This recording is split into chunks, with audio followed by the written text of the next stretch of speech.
বাদাম আমার ধরে পুড়ে গেল। দেখো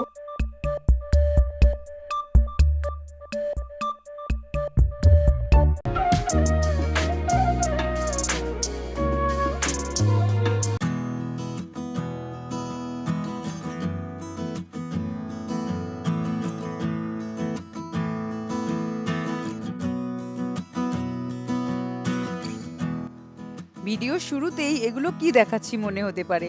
আরে আগের দিন ডিমার্ট গেছিলাম না, ডিমার্ট থেকে যে জিনিসগুলো এনেছি সেগুলো দেখাচ্ছি। আর এই যে জুতোটা দেখো, এই জুতোটা 200 কত যেন নিল, মানে 250 নিচে ছিল, 200 ওপরে। আর এই যে সেই ড্রামটা যেটা আমার ভারী পছন্দ, 400 টাকায় 5টা ড্রাম। আর এটা হচ্ছে অবিকের রুম পিউরিফায়ার। আর এই সব দেখতে দেখতেই চলে এসছে রাতের ডিনার। না না, আজকে কিন্তু বাইরে থেকে খাবার খাইনি, এটা এসছে পাশের প্রতিবেশী বাড়ি থেকে। একটা হচ্ছে এই যে পরোটাটা, এটা হচ্ছে কি বলে পুরানপোলি, আর এর সাথে দিয়েছে আমটি। এটা মহারাষ্ট্রের একদম ফেমাস ডিশ। আর ওপাশে দেখছো চিকেন, ওটা আমাদের সামনে যে ছোট্ট বাচ্চাটা অমৃত, ওর মা দিয়ে গেছে।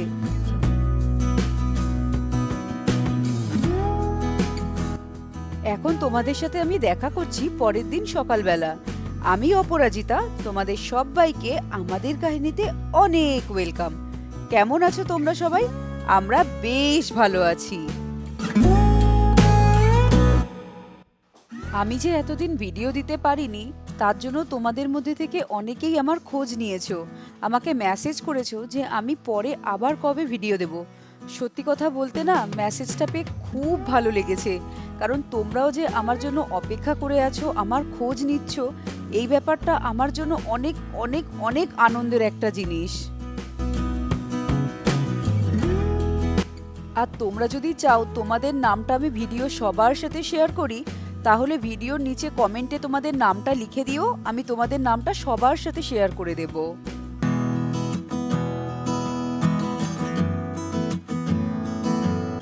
আর আগের দিন যে বেড কভার পরিষ্কার করেছিলাম, সব বেড কভারগুলো আজকে এখানে কাচতে দিয়ে দিলাম।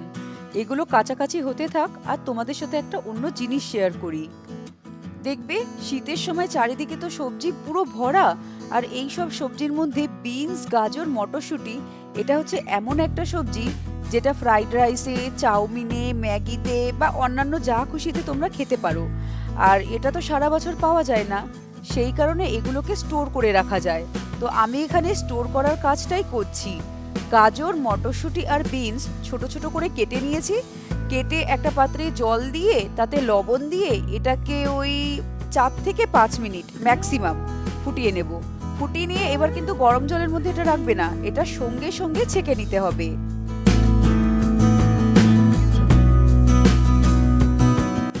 এখন একটা অন্য পাত্রে বরফ নিয়েছি, তাতে দিয়ে দিয়েছি ঠান্ডা জল, দিয়ে সঙ্গে সঙ্গে এই সবজিগুলো এখানে দিয়ে দেবো। না হলে সবজিগুলো না এক্সট্রা সিদ্ধ হয়ে যাবে আর একদম নরম হয়ে যাবে। আমাদের নরমও করতে হবে না, আর একদমও যে শক্ত থাকবে সেরকমটাও না। এবার এই জলটা সব ঝেড়ে নিয়েছি ঝাঁঝরি দিয়ে, আর বরফগুলো বের করে দিয়েছি। এবার এর মধ্যে যেন জল না থাকে, সেই জন্য একটা টাওয়ালের ওপর নিয়ে সবজিগুলো থেকে জলটা বের করে নিচ্ছি, যতটা পারা যায় আর কি। তারপর এরকম এয়ারটাইট পাউচের ভিতর ভরে রাখতে হবে। প্রথমে চামচ দিয়ে কায়দা করছি, চামচ দিয়ে এত আস্তে আস্তে ঢুকছে এর মধ্যে, সম্ভব না এত আস্তে আস্তে ঢোকানো আমার জন্য। তারপরে দেখো এই কাপড়টাকে মুড়িয়ে নিয়ে এই প্লাস্টিকের ভেতরে একবারে ঢুকিয়ে দিয়েছি। এত তাড়াতাড়ি কাজটা হয়ে গেল। এবার এবার কি করতে হবে দেখো, এখন এই যে সাইডে দেখো একটা পাইপ ঢুকিয়েছি, পাইপটা দিয়ে টেনে ভিতর থেকে হাওয়াটা বের করে দেব। বের করে দিলেই এটা হয়ে গেল এয়ারটাইট।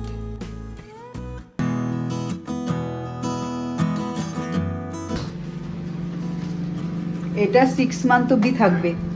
বাদাম পুড়ে যাচ্ছে, পুড়ে গেছে না? পুড়ে বাদাম গেছে, পুড়ে গেছে। আমি বের করে যে একটু ইসে করবো, পুরো এক জায়গায় ওটা বের করে না একটুখানি নড়াতে হতো। ভুলে গেছিস তুই। বাদাম গেছে।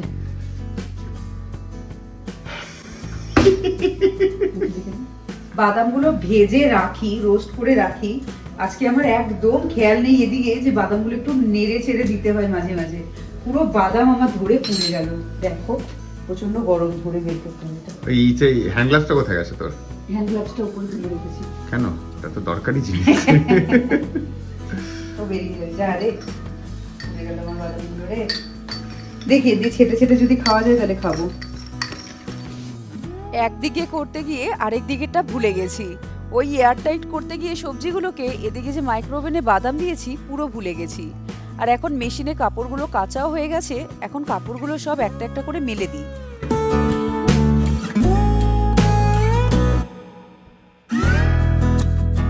সকালবেলা ঘরের অনেক অনেক কাজ করেছি, প্রচণ্ড ব্যস্ত ছিলাম সারাদিন, এর জন্য আর ভিডিও সেরকম আর বানাইনি সকাল থেকে। আর দুপুরবেলা রান্না করেছিলাম, নিরামিষই খেয়েছি আজকে ঘরে। সেই নিরামিষ বলতে মামলেট মানে মাছ মাংস না, মামলেট দিয়েই খেয়েছি। ডাল, মামলেট, আলু চোখা, শাক ভাজা এইসবই বানিয়েছিলাম। আর এখন রেডি হয়ে যাচ্ছি ঘুরতে মানে 2-4টে কাজ আছে। একটা আরসি মার্টে যাব, তোমরা তো দেখতেই পাবে আরসি মার্টে যাব। আরেকটা হচ্ছে একটা শু র্যাক কিনবো, তো শু র্যাক দেখতে যাব। আর তারপরে এদিক ওদিক ঘুরবো, রাতে এখনো জানি না। তো এখন আমরা বেরোচ্ছি দুজনেই, এই দুটো কাজ আপাতত করি, তারপর দেখছি। বেরোনোর সময় আমাদের হঠাৎ মনে পড়লো যাচ্ছি শু র্যাক কিনতে, কিন্তু এখানে যে কতটা জায়গা লাগবে সেটা আমরা মাপ নিইনি। তাই সঙ্গে সঙ্গে আবার ভেতর থেকে এই যে এই ইঞ্চি টেপটা বের করে আগে মেপে নিচ্ছি যে কতটা লম্বা রাখবো, কতটা চওড়া রাখবো সেই হিসেবে। জানো তো, বেরোনোর সময় হঠাৎ মনে পড়লো যে গায়ে সোয়েটারটা দিয়ে যাই। যদিও সেরকম ঠান্ডা নেই, মানে ঠান্ডা লাগছে না, কিন্তু বাইকে ও যা গাড়ি চালায়, যেই মানে এত জোরে চালায়, ঠান্ডা লাগবেই। হাওয়া তো লাগবে, হাওয়া লাগলেই ঠান্ডা লাগবে, তাই পরে নিলাম। আর এখন না কুটকুট করছে গাটা, গরম বাইরে সোয়েটার পরেছি কুটকুট করছে সেজন্য। ওই যে সামনে দেখো পাহাড়টা, পাহাড় দেখতে গিয়ে দেখো আমার হাতে একটু কেটে গেছে। ওই যে চপারটা কিনেছিলাম না, চপারের ব্লেডগুলো মাজতে গিয়ে হাতটা হঠাৎ করে আজকে কেটে গেছে। ওখানেই ব্যান্ডেড লাগিয়ে নিয়েছি, কারণ সামান্য একটু কেটেছে। আর এবার আমরা ওই দূরে যে পাহাড়টা দেখালাম ওখানে যাচ্ছি ঘুরতে।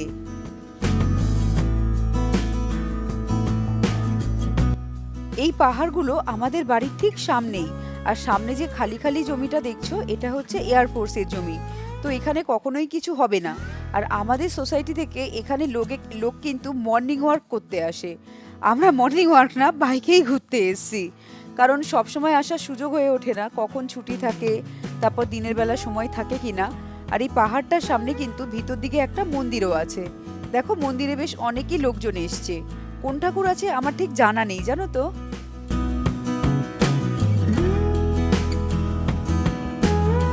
এবার ঘোরাঘুরি শেষ করে যেই কাজের জন্য বেরিয়েছি সেখানে এসে গেছি ফার্নিচারের দোকানে। পুনেতে জানো তো ফার্নিচারের দোকানগুলো কিন্তু বিশাল বড় বড়, মানে এ মাথা থেকে ও মাথা দেখা যায় না।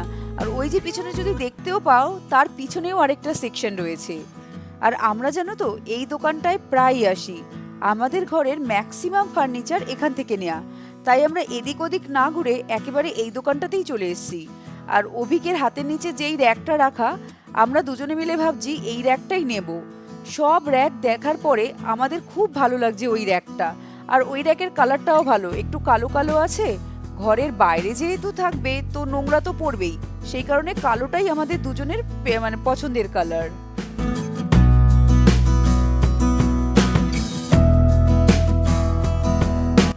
সব শেষে দেখে শুনে এইটাই অর্ডার দিলাম। আর এটা অর্ডার যেহেতু দিয়েছি তো 10 দিন পরে বাড়িতে ডেলিভারি দেবে। তারপর ওখান থেকে চলে এসেছি আরসি মার্টে সেরকম বিশেষ কিছু কেনার নেই, ওই ঘরে টুকটাক জিনিসপত্র রাখার জন্য যে বাস্কেটগুলো হয় সেগুলোই দেখতে এসেছি।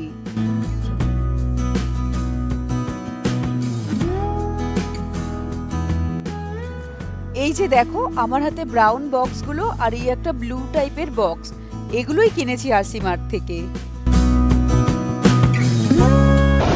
আরসি মার্টের জিনিসগুলো সব বাড়িতে এখন রেখে দিয়েছি, রেখে এখন যাচ্ছি ডিনার করতে। বাড়িতে আর কিছু বানাইনি, বাইরেই খেয়ে নেব। আমরা দুজনেই 2023 থেকে ভাবছিলাম ফ্রাই ও প্যান নামে যে দোকানটা দেখছো এই দোকানটায় আসবো। কোনো দিন আর সুযোগ করে উঠতে পারছি না যে দোকানটায় আসবো। অবশেষে আজকে দুজনে মিলেই ঠিক করলাম আজকে এই দোকানটাই খেতে যাব। তো চলে এসেছি দোকানটায়। নিচে হচ্ছে টেক অ্যাওয়ে কাউন্টার আর ওপরটা হচ্ছে বসে খাওয়ার কাউন্টার। ওপরটা বেশ সুন্দর, সিঁড়ি থেকে উপরে উঠে গেলেই সামনে রয়েছে অ্যাকোয়ারিয়াম, বেশ ভালো মতন মাছও রয়েছে এর ভেতরে। আর এইসব ফুল গাছ দিয়ে ডেকোরেশন করা। আর এর ভেতরে রয়েছে বসে খাওয়ার জায়গাটা।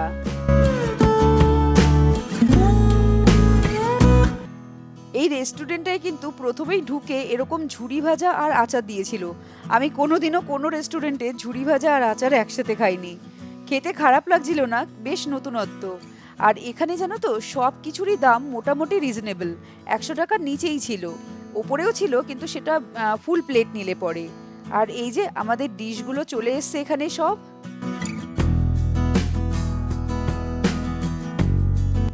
আজকের ভিডিওটা তাহলে ফ্রাই ও প্যান থেকেই শেষ করি। ভিডিওটা ভালো লাগলে তোমরা অবশ্যই লাইক করো, আর ভিডিওটা যদি মনে হয় শেয়ার করার মতন তাহলে শেয়ার করো। আর যারা এখনও চ্যানেলটাকে সাবস্ক্রাইব করোনি তারা অবশ্যই সাবস্ক্রাইব করে নিও। আর তোমরা সবাই ভালো থেকো, সুস্থ থেকো, সাবধানে থেকো। এবার আমরা আসছি, টাটা। চাউমিন পেয়ে অভিকের মুখে একবার হাসিটা দেখো। আমার ছিল ফ্রাইড রাইস আর চিকেনের সব আইটেম, আর অভিকের ছিল চাউমিন। তাহলে এবার আবারও আসি, টাটা।